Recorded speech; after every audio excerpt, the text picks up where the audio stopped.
The vast expanse of the Kalahari Desert is punctured at its heart by a lush, tropical oasis. Its river arteries swell with the rains, attracting wildlife in abundance. Yet by the end of the dry season, 95% of the water has vanished. This place of flood and drought is called the Okavango Delta. What causes this extreme natural phenomenon?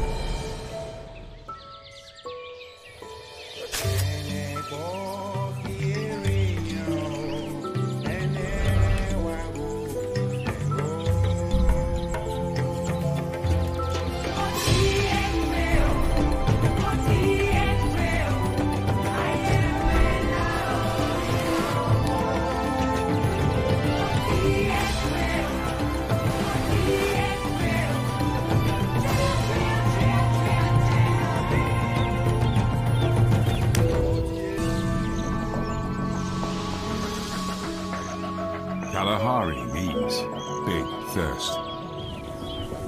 It's the second biggest desert in the world, covering over 93,000 square kilometers.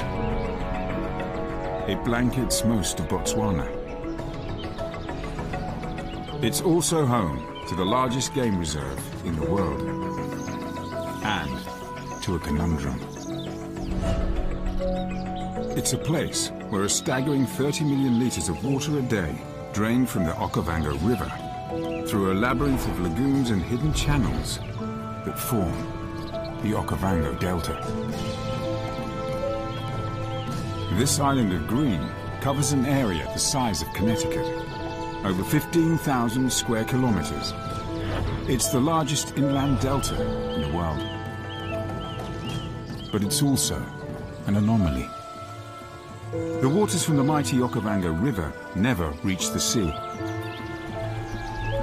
Instead, they're sucked into the sands of the Kalahari Desert, or evaporate into the dry atmosphere. How is it possible for this luxurious green haven to exist right in the heart of one of the largest deserts in the world?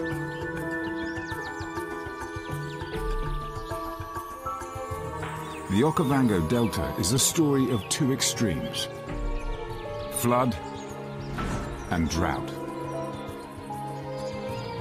During January and February, rain falling on the Angolan highlands to the north drains into the Okavango River. In 1 month, a massive surge of water races 1,200 kilometers downriver. Over the following 4 months, it floods the delta. Water now dominates the land. There is no getting away from it. Lions usually avoid getting wet. But here in the delta, they must wade through the swamps to patrol their territories and search for prey.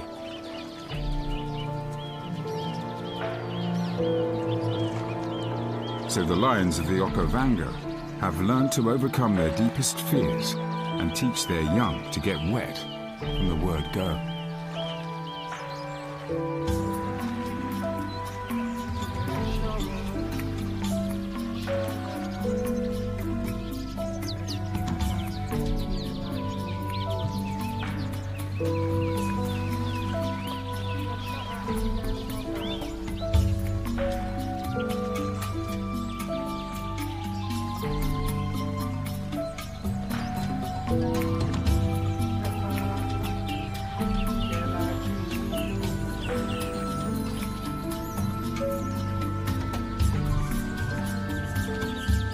The delta is also home to the Lechwe antelope.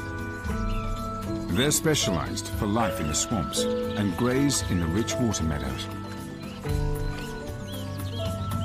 They prefer grasses that grow in shallow waters, and so they advance and withdraw across the delta with the ebb and flow of the annual flood cycle. They can't outrun killers like hyenas or wild dogs on dry ground, so they stay in the knee-deep waters as a protection from predators. But sometimes, even the swamps aren't safe. The pride wades through the water, looking for prey. They're focused on making a kill.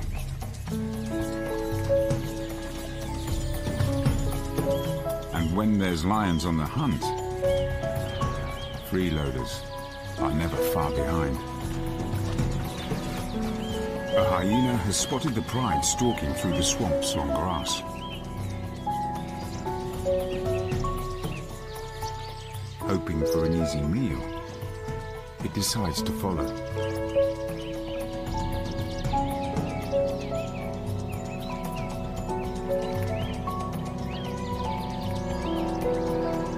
The lionesses focus on a group of lechwe.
But in the water, the swamp-adapted deer are just too quick and agile to catch. This time, the lions leave empty-handed. Hunting in the watery swamps demands exceptional skill. When the floodwaters approach the delta in early May, they're funneled through a natural gateway called the Panhandle. Here, water dominates the landscape year-round. The Panhandle's permanent water channels are home to some well-known inhabitants.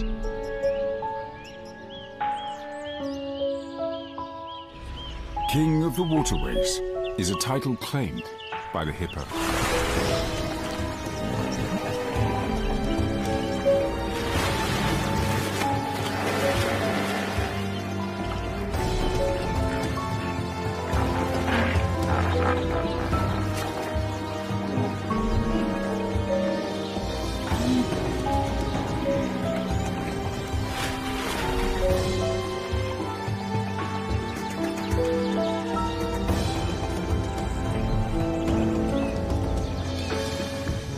Hippos are totally dependent on permanent water. Deep enough for them to completely submerge. Their sensitive skin loses water much more quickly than other mammals.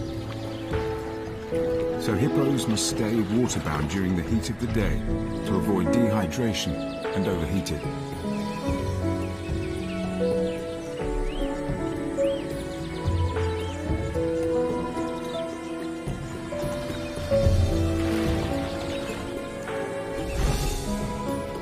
But hippos manage to travel all around the delta through a network of swampy labyrinths. By propelling their huge frames through the reeds and grasses, they create hippo highways. As they bulldoze new waterways, they allow the Panhandle's water and fish to spread from one area to the next.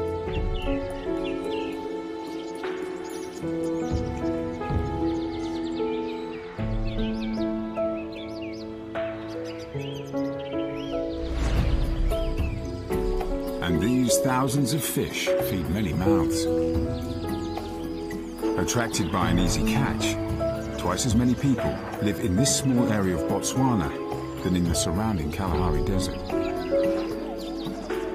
The annual floods bring a bounty to the panhandle.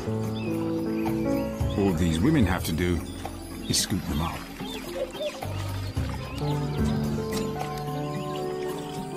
Or net them in their thousands.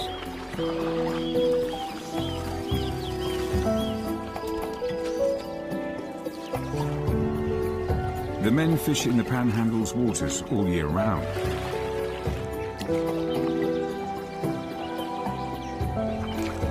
They navigate its channels in traditional Mokoro canoes.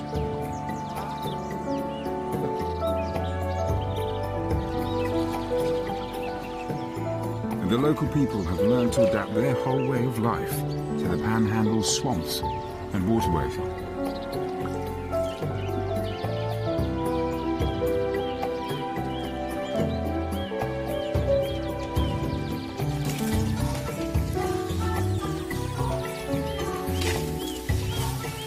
Local Hambukushu women harvest the reeds that line the banks.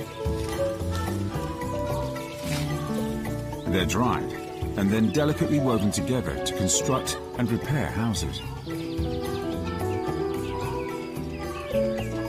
Homes are built on higher ground to keep clear of the floodwaters. Flash floods could devastate villages and sweep people away in an instant. But with a healthy respect for the river's fluctuating ferocity, local people have learned to thrive here. The Okavango's waters provide everything these people need to survive.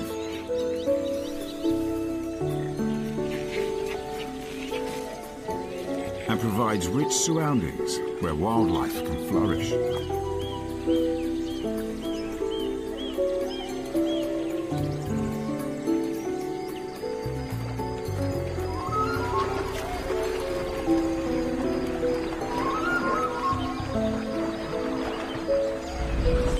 From May onwards, the floodwaters continue to push through the delta. As the floods move through the delta's arteries, it travels slowly at about 1 kilometer a day. It takes 4 months for the incoming floods to travel through the whole delta. The water struggles to penetrate the thick swamp vegetation. So the floodwater doesn't actually reach the southern part of the delta until August.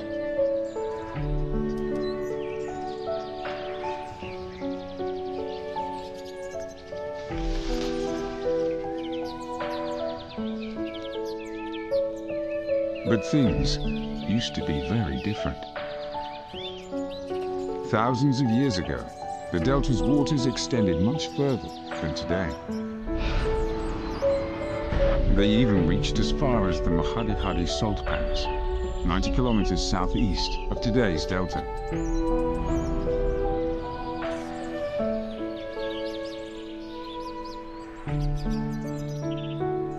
They are one of the largest salt flats in the world, covering over 15,000 square kilometers.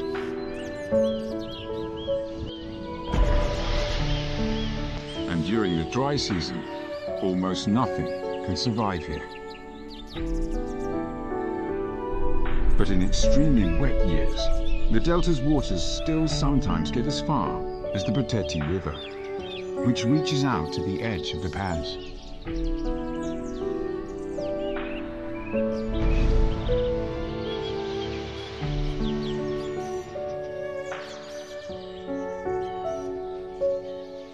But it's been almost 2 decades since the delta's precious floodwaters reached the Kalahari area. It seems fated to remain dry forever.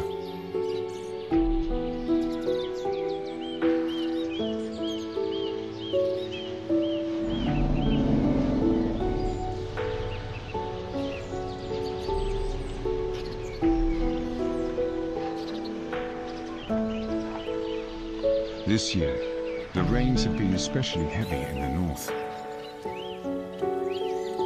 there's a change in the air.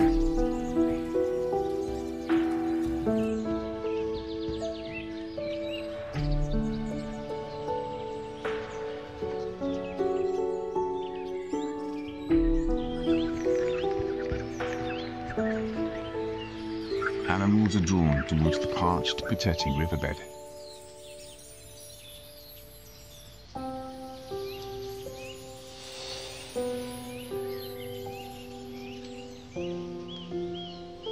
And all of a sudden, a trickle of water wets the dusty ground.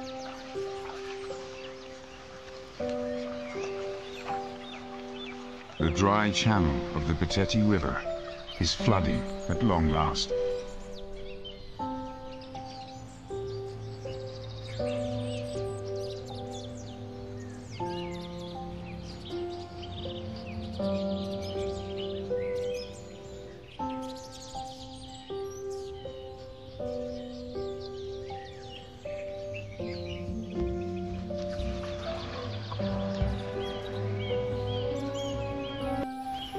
Only about 2% of the Okavango's floodwaters have made it to the far end of the delta to fill this riverbed once again.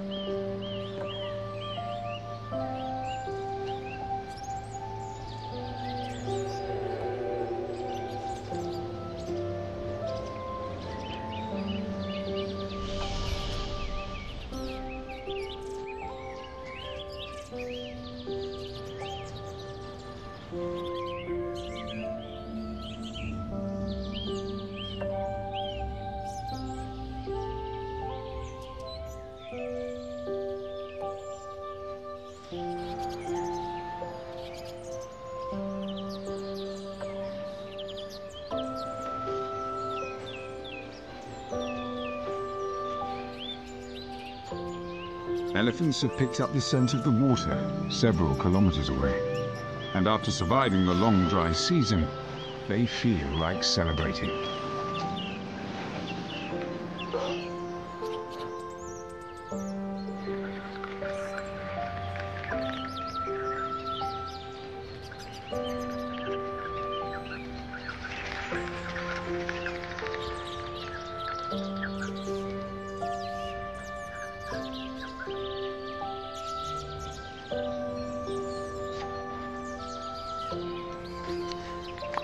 Fishermen who used to live by the Pateti River were forced to move or face starvation.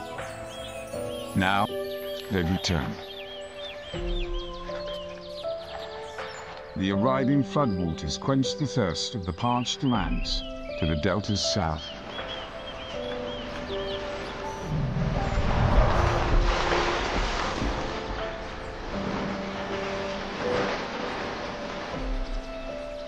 Life finally returns to the areas around the Kalahari pans. But this reprieve will be short-lived. Soon this precious wet will disappear into the ground or evaporate in the face of the unrelenting sun.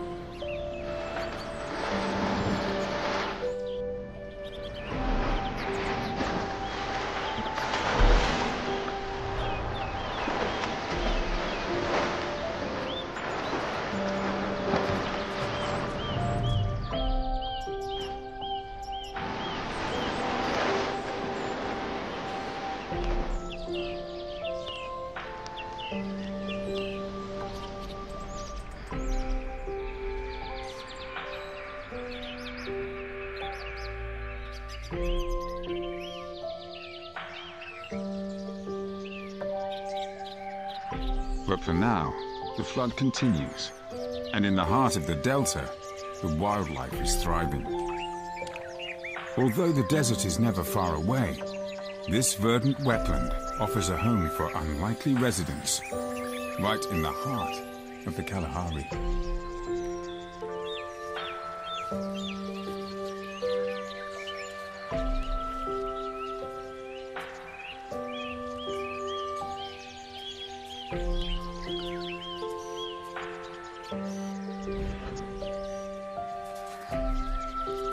This clawless otter hunts for food in the delta swamps.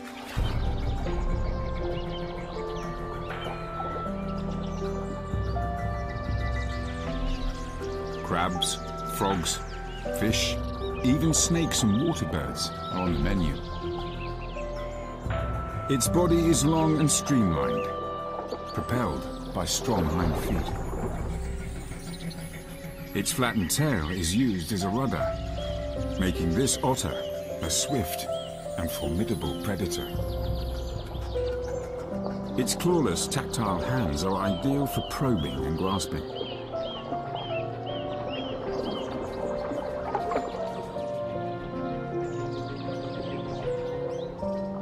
And its strong teeth can crush tough body armor.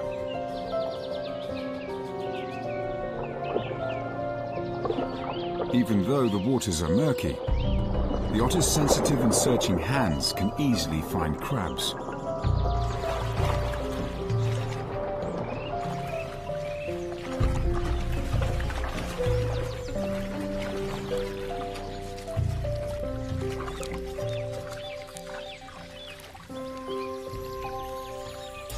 Fish, though, are more difficult to catch. The otter must hunt them by sight rather than touch.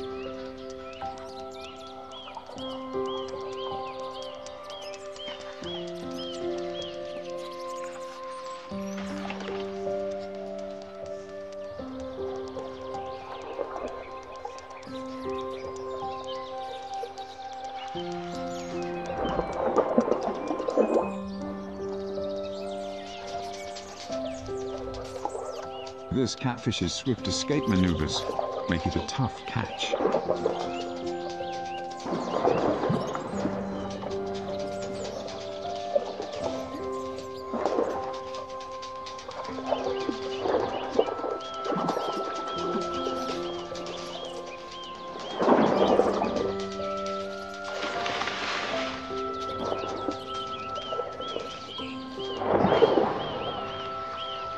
But once caught, rough skin on the otter's hands means that the slippery fish can't get away.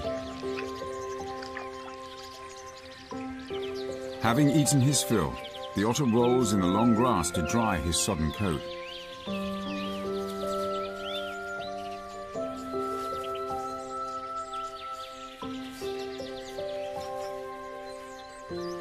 Everything about life in the delta revolves around the wet. Sheets of water cover much of the delta's plains at the height of the flood season.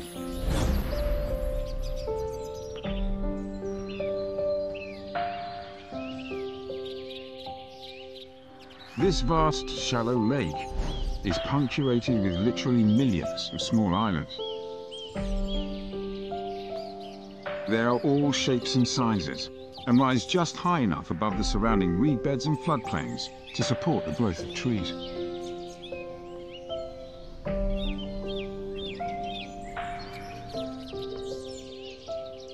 And this is where many local animals seek refuge from the unrelenting waters. About 70% of these islands began as termite mounds. Trees and other plants colonize the soil, and gradually the mounds grow into islands, catching more and more deposits from the murky waters.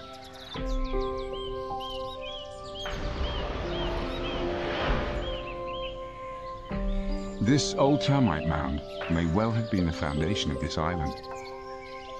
Now abandoned by its original inhabitants, it is a welcome shelter for a group of banded mongooses. These gregarious animals live in large family groups of up to 70 members, and an abandoned termite mound makes an ideal den for the whole tribe.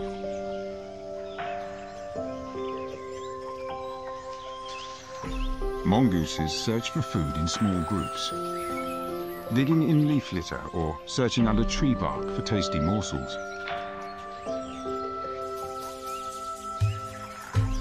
Some of the band stumble upon a leopard tortoise.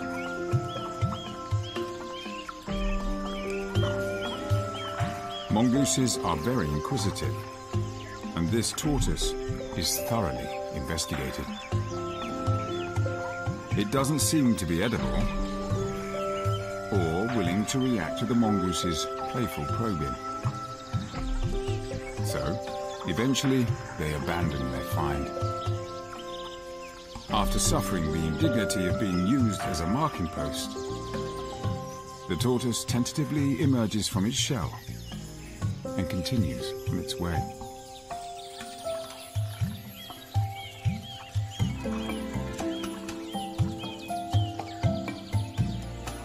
The band comes across a small herd of grazing impala.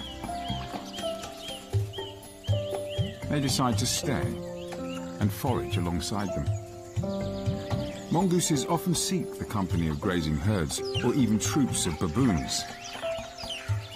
More eyes on the lookout for potential predators make for more relaxed feeding. But they can never relax their guard for too long. Hungry killers lurk everywhere.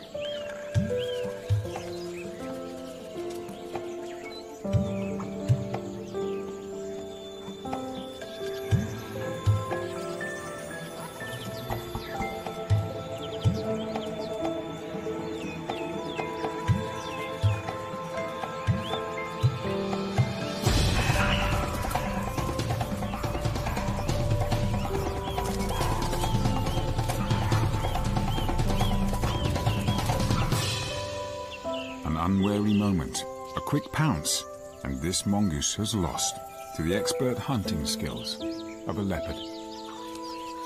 But despite this bad luck, the life of the Delta mongooses is easy compared to those outcasts to the Badlands. Just a few kilometers away, the dry brush of the Kalahari takes over. Water quickly becomes a rare luxury.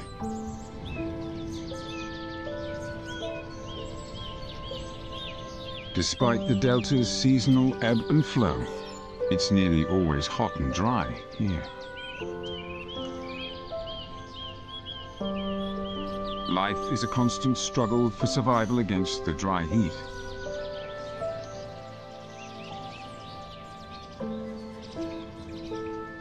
Summer temperatures can reach a blistering 45 degrees Celsius. Delta animals, like the water-reliant hippos, simply cannot endure these hot, arid conditions. And so savanna animals take their place.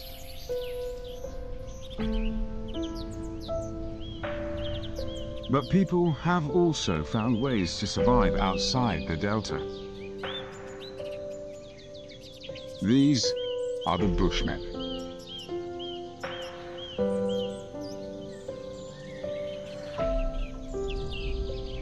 The secret to their success in this dry, extreme desert is the passing on of key knowledge from generation to generation. This is done using elaborate dances, rituals, and stories. And so life-saving wisdom and experience is passed on to the next generation. Children learn by observing their elders. And the lessons start as early as possible. This village elder knows exactly how to handle this deadly scorpion. The child pays attention. His life could well depend on this knowledge someday. Poisonous insects and deadly animals are part of the Bushman's daily struggle for survival.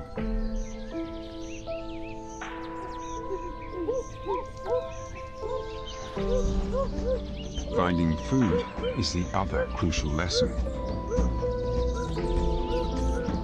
Boys are taught to hunt by the men.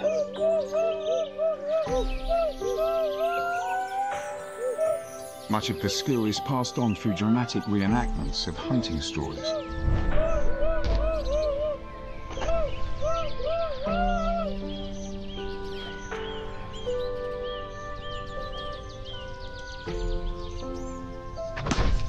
These children are practicing throwing sticks as deadly weapons. Once they've mastered the art of aiming and throwing, they will graduate onto a range of other weapons. But there's no substitute for first-hand experience. Hunting is vital to the Bushmen's survival. they track on foot. Patience and stamina is what's needed to stalk prey. Bows and arrows are the weapons of choice. These weapons require exceptional hunting ability. The bushmen have to get within 25 meters of their victim to achieve a deadly hit. But their chances of a kill are increased by a secret weapon.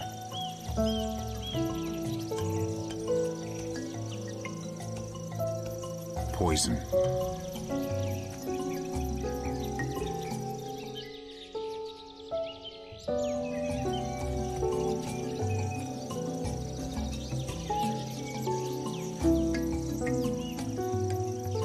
They've been expert toxicologists for thousands of years and make a whole range of concoctions to tip their arrows.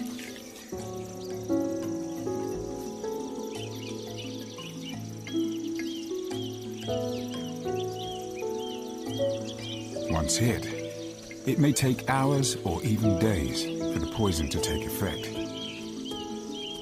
But death is inevitable.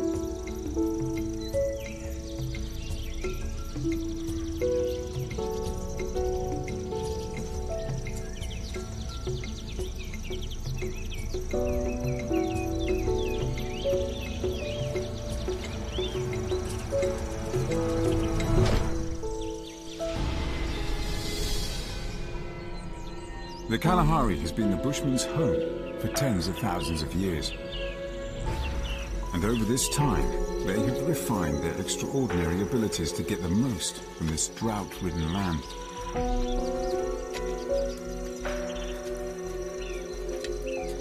They've learned to rely on the brief rainy season to bring just enough water to last the year.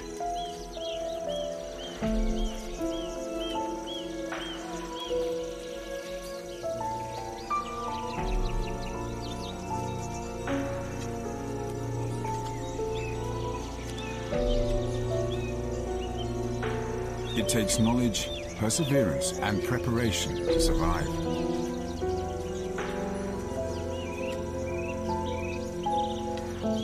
They know exactly where to find food and water, often in the most unlikely places.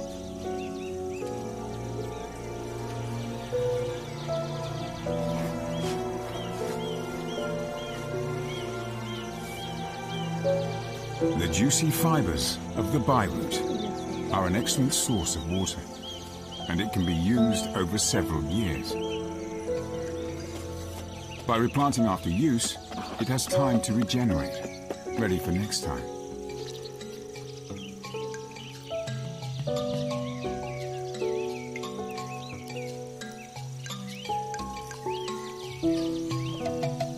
But animals also know about this underground water store. So, to avoid confrontation, the bushmen protect known byroot water sources with prickly acacia branches to stop them being raided. Wild summer melons are also a vital part of the bushman diet. The seeds are roasted and crushed to make meal, and the flesh is boiled to produce a drink. But when all other water sources have been exhausted, the ever-resourceful bushmen have a last reserve.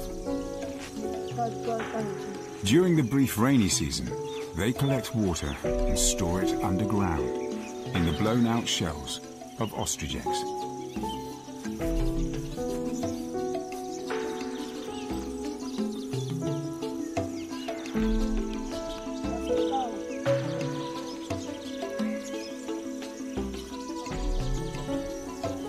The holes are sealed using a leaf from the Kalahari taibosh bush. This plant is known for its antifungal and antioxidant properties. And it's possible that these properties keep the stored water fresh for an incredible 6 months.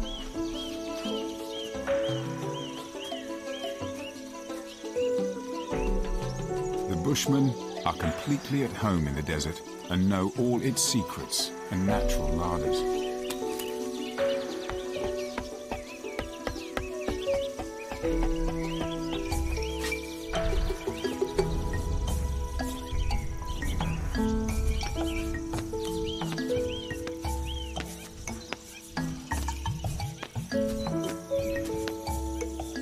They spend their days gathering wild plants and roots from the land.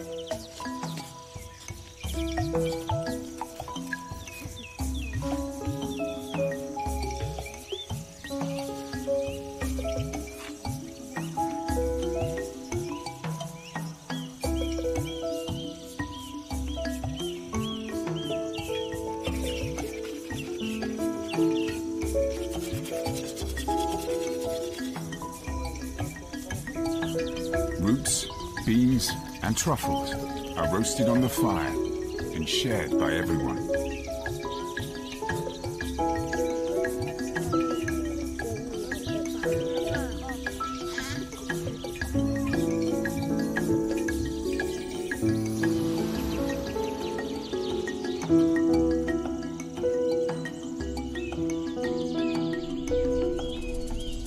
But at night, there's time to socialize, exchange hunting stories, and practice age-old rituals.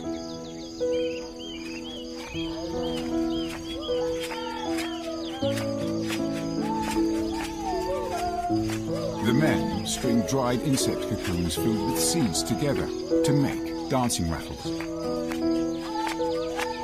These are used to provide a dance beat, and are the earliest form of a strung rattle used in human culture.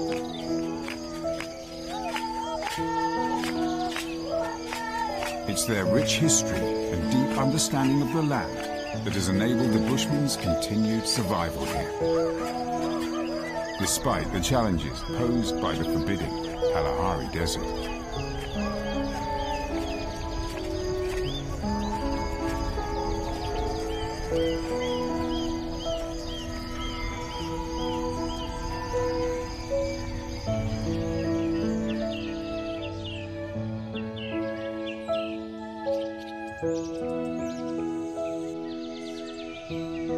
In late August, the Delta's heart still has ample water, but the Kalahari dry season is in full swing.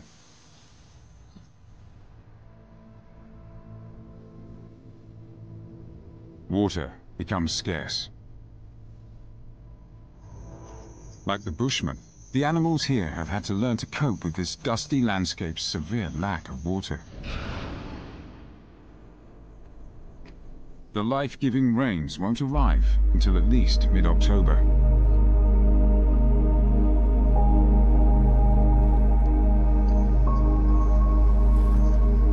As the land gets increasingly hot and dusty, the drought claims its first victims.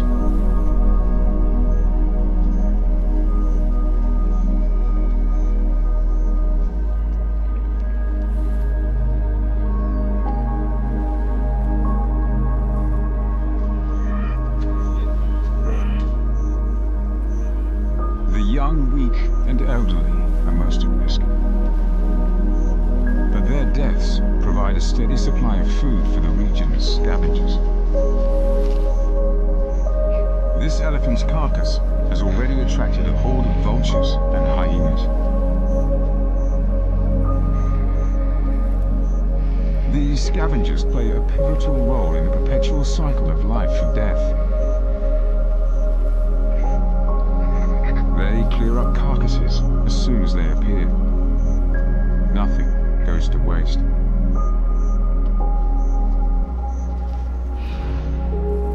But by August, the parched land can no longer support grazers.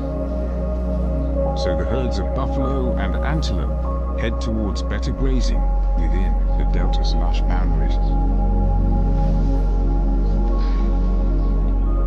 But predators are extremely territorial and are forced to remain to stand their ground.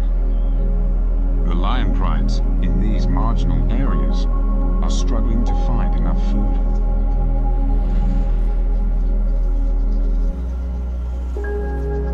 And this is one of the last remaining buffalo herds in the area.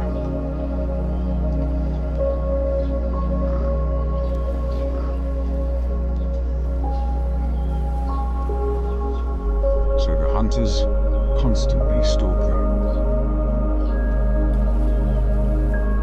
Working together, they sneak as close to their prey as possible.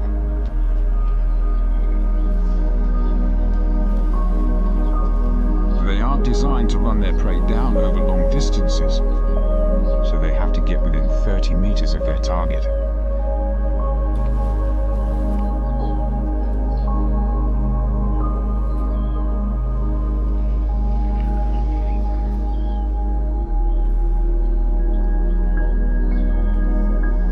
Buffalo are formidable foes, weighing in at up to 900 kilos.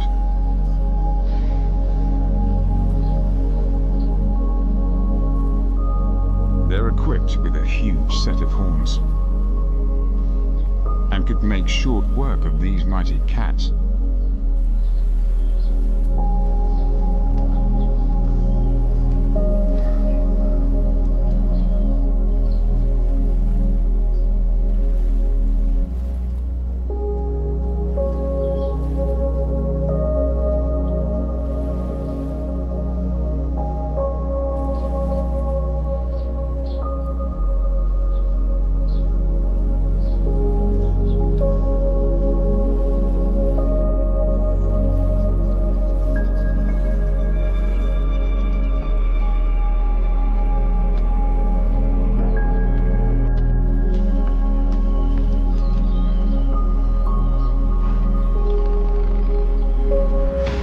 One of the lionesses spots a straggler and makes her move.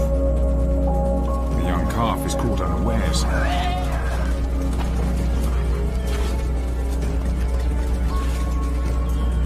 But the buffalo aren't about to give up on a fellow herd member.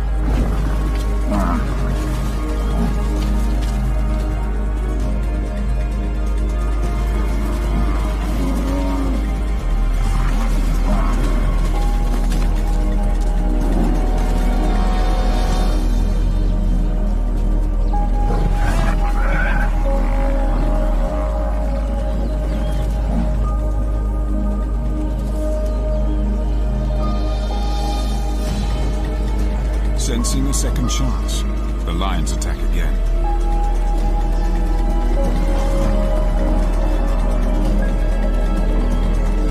This time, they stand their ground and are rewarded.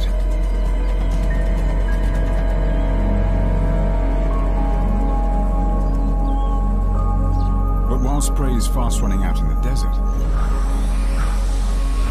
it's still in plentiful supply for the Delta's predators. By September, the dry season has a tight grip on the Kalahari. Just a few miles away, the Delta's channels and waterholes still hold water. And as more and more animals flock here, the local hunters are spoiled for choice with available prey. One of these predators is the serval cat. These close relatives of lions are well-adapted hunters. Exceptional hearing helps them to home in on prey. Eyes closed, they listen for the slightest giveaway sounds of their prey. They also have proportionally the longest legs in the cat world.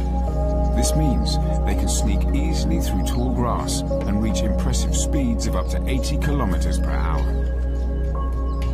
And its super long neck allows it to see over high vegetation. But most incredible of all, servals can perform astounding leaps from a standing start. Up to 5 meters high and 6 meters across, landing precisely on target with enough force to stun or even kill their prey on impact. With a success rate of over 50%, servals are one of the most efficient killers amongst all cats. And rodents aren't the only food on their menu.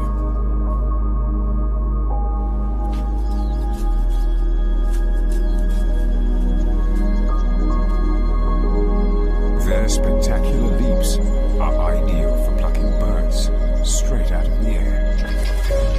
But a catch doesn't guarantee a meal.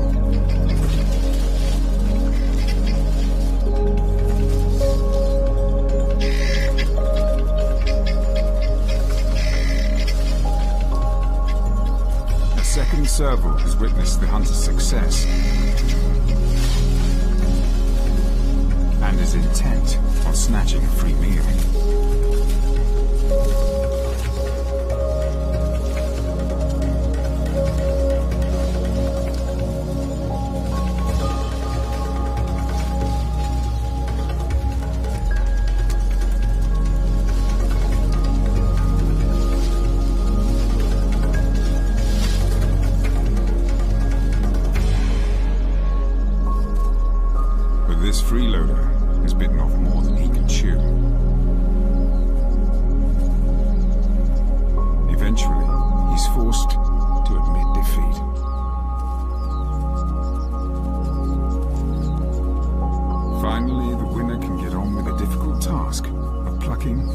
and eating his prey.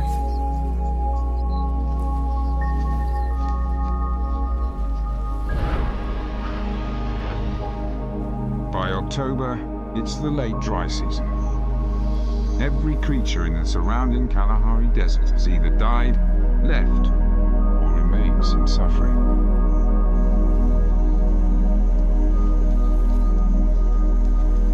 The long wait for the rains continues.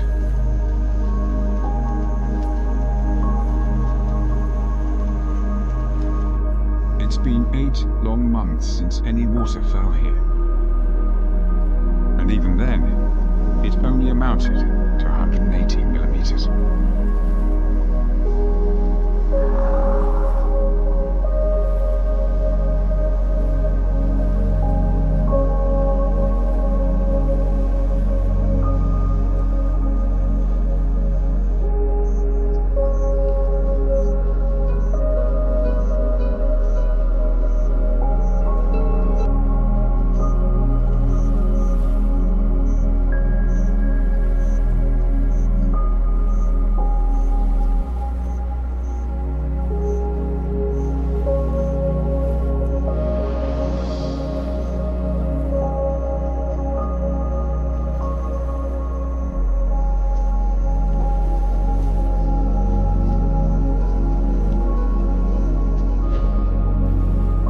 Delta's water supplies are running low. The lush green turns to brown, and the swamps recede.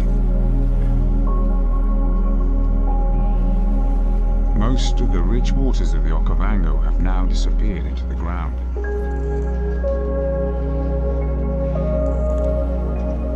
Hippos have nowhere left to hide.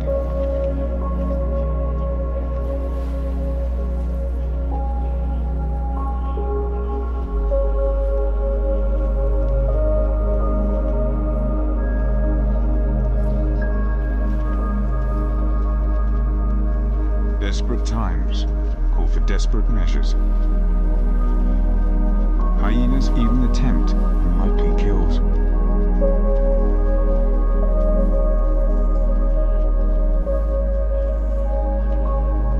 The shrinking pools become fierce battlegrounds.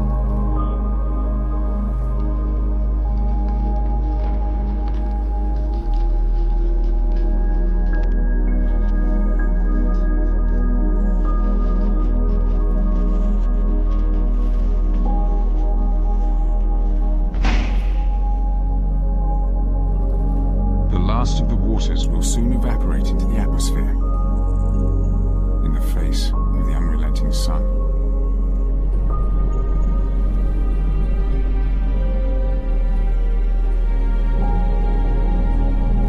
But at long last, the scent of rain fills the air as storms begin to build.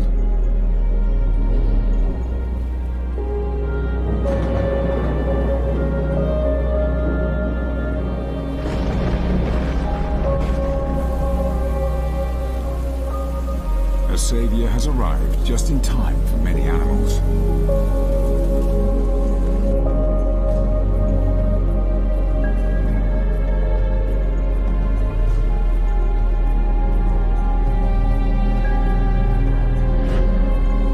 And once more, the Okavango's extraordinary cycle of wet and dry can begin again.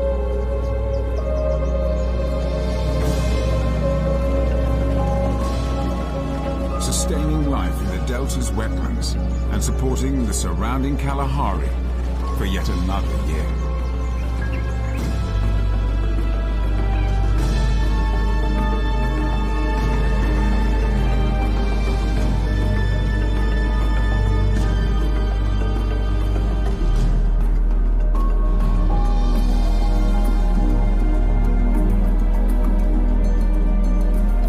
Waxing and waning of the Okavango Delta's water levels, its alternating floods and droughts, are all part of a natural equilibrium.